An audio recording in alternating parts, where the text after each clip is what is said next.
Allez, bienvenue dans l'hiver breton.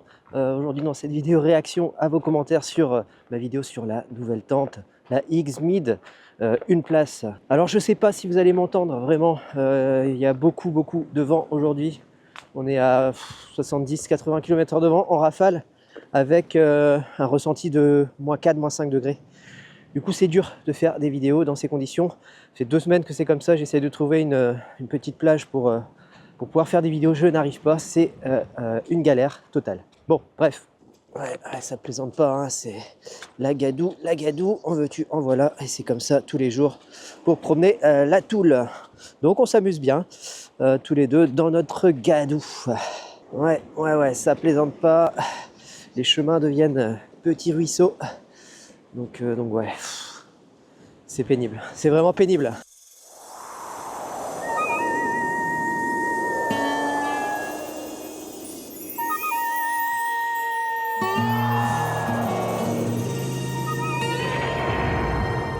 Alors j'ai eu beaucoup de retours sur cette vidéo, beaucoup de commentaires et ça fait plaisir. Alors j'espère que vous m'entendez, vous entendez le vent là, c'est une catastrophe.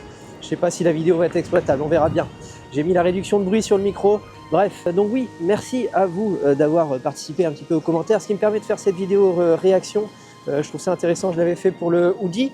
Et clairement, faire la même chose pour la tente, pour le matériel, c'est toujours intéressant pour avoir un complément d'information sur le matériel en question. Donc c'est ce qu'on va faire de suite. J'avance un tout petit peu avec la Toule et on se retrouve de suite pour parler de tout ça.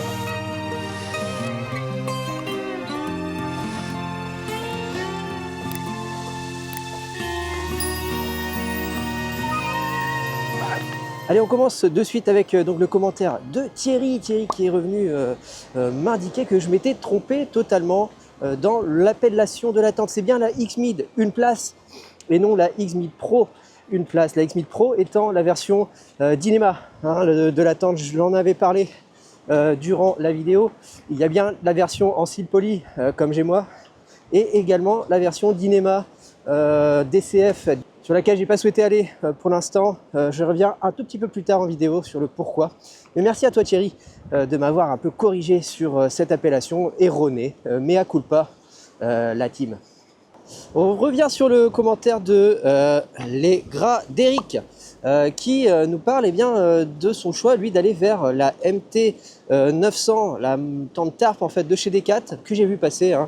Il me dit oui, elle fait 850 grammes et elle fait que 150 €. Effectivement, vous pouvez trouver des tentes chez Decat à 150 € qui vont faire l'affaire, et même maintenant des tentes light, on va dire. J'ai pas eu confiance en cette tente, je sais pas pourquoi, je l'ai vu passer sur les réseaux. Une des raisons aussi pour lesquelles elle m'intéressait pas trop, c'est l'habitabilité qui me paraissait pas beaucoup plus grande que la tente que j'avais de chez Decat.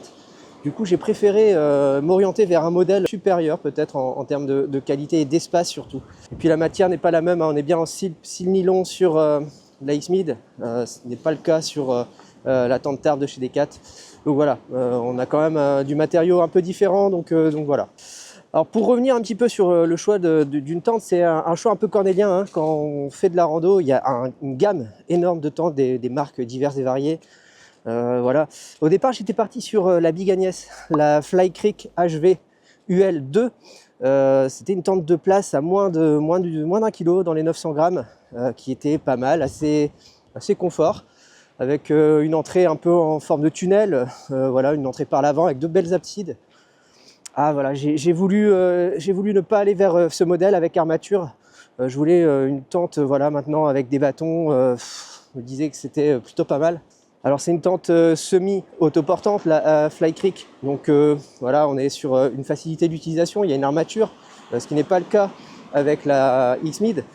Je conseillerais peut-être pas la XMID pour un débutant, c'est vrai que parfois monter sa tente peut vite être un calvaire pour certains, donc peut-être que la facilité de montage sur ce type de modèle fera que vous alliez vers là.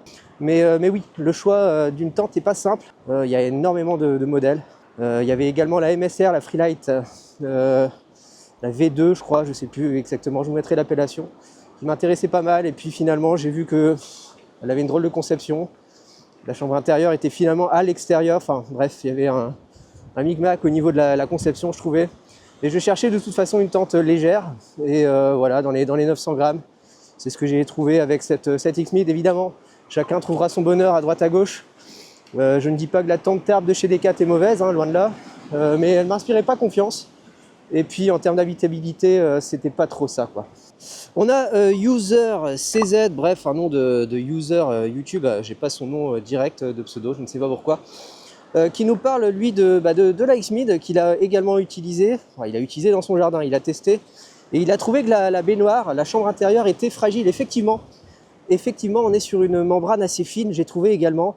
Donc ce sera à voir à l'usage, mais clairement il va falloir protéger le sol avant de monter la chambre intérieure parce que c'est très très fin. Et je pense qu'il ne faudrait pas grand chose pour que ça se déchire. Donc à vérifier avec le temps, à voir un petit peu ce que ça donne dans le temps.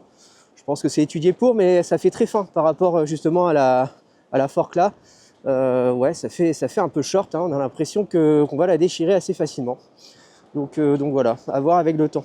Toujours concernant ce choix de tente, il y a Idulf, Rando Nature. Allez voir sa chaîne, elle est très sympa, il fait de belles petites randos. C'est très très cool à suivre. Donc Idulf qui passe et qui nous parle, lui, de la Stratospire de chez Tartunt, qui était pas mal. Je l'ai vu passer également. Je me suis renseigné un peu sur cette tente. On est dans la même gamme, on est dans les 900 grammes. C'est pas mal. L'empadement au sol, par contre, m'a un peu bloqué. Je trouve que c'est assez balèze. Déjà que la Xmid prend beaucoup de place, j'ai l'impression, au sol. Voilà, il y a des rafales des fois, j'espère que vous m'entendez. Déjà que la Xmid prend pas mal de place au sol, la Stratospire, j'ai l'impression que ça prend encore plus de place. Il nous précise également dans son message qu'il y a d'autres marques comme Typic ou Aliva que je n'ai pas encore eu le temps d'aller voir. Donc n'hésitez pas, vous, si vous avez besoin d'un complément d'information ou de voir d'autres modèles de tente, allez voir des marques françaises. Typique ou Aliva, ça peut être pas mal aussi. Donnez-moi vos infos sur ces tentes en commentaire, pourquoi pas, ça pourrait m'intéresser. Donc voilà, on partage l'expérience. Chacun y mettra un petit peu sa pierre. Merci. Bon alors là c'est la piscine. Là je vous assure, c'est piscine, c'est de jour en jour, c'est comme ça. Ça fait 2 semaines, hein, je vous assure, ça fait 2 semaines qu'il pleut sans relâche ici en Bretagne. Aujourd'hui je profite parce qu'il n'y a pas de pluie prévue, juste du vent. Donc voilà, je me permets de faire cette petite vidéo, j'espère que vous m'entendez. Bon bref, on verra, ça donne l'occasion de tester aussi le micro déporté de cette Osmo Pocket 3 sur laquelle je vais revenir en vidéo très bientôt. Donc restez connectés, pour ceux que ça intéresse, il y aura une vidéo matériel électronique qui pourra en intéresser quelques-uns. Et peut-être que certains l'ont vu également, je porte, pour porter tout ce matériel électronique, eh bien une fanny pack de chez French Light Outdoor, Flo tête de mule, la fanny pack XL, très sympa, qu'on peut adapter sur le sac, qu'on peut adapter à la ceinture. Bref, on peut la mettre un peu partout, cette fanny pack, j'y reviendrai également. Donc voilà, je pense que cette fanny pack me sera d'une grande utilité. Fabrication française cette fois, très très sympa. J'en parle très prochainement. Alors choisir une tente, c'est aussi par les prix. Et on a Jean-Michel qui est passé sur la vidéo, sur les commentaires, qui nous a dit « Oh là, un peu cher ».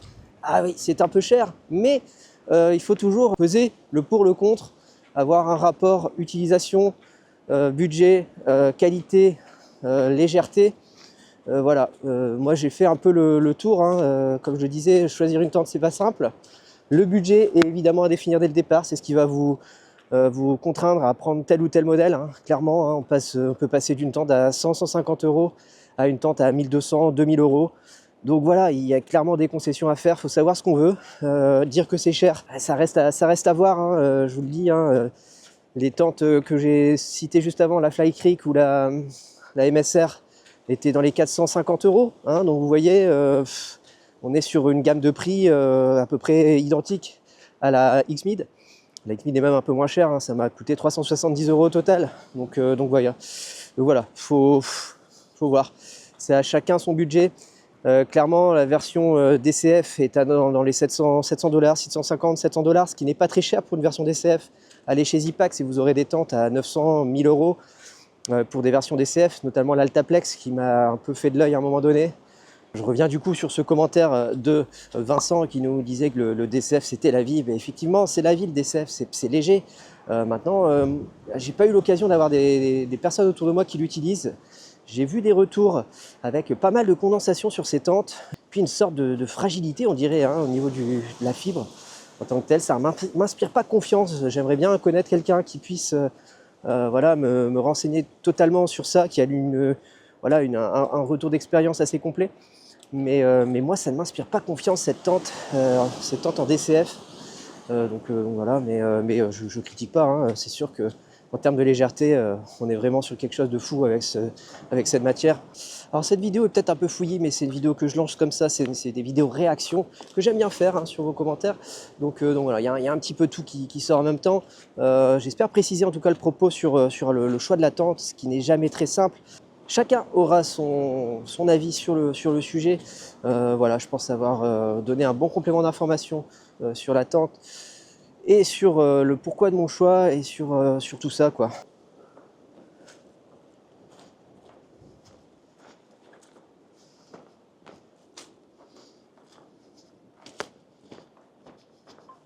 Dans ma revue sur la X-Mid, je parlais également du couchage en fin de vidéo que j'ai pris, le Sea2Summit Spark SP2.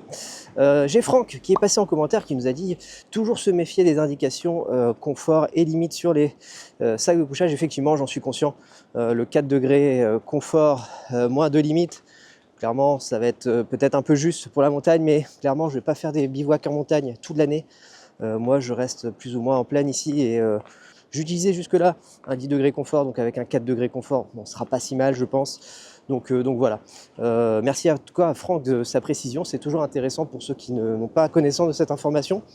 Trek Attitude d'ailleurs en a parlé sur ses réseaux dernièrement, de se méfier de cette indication sur les sacs de couchage qui est bien souvent un peu erronée.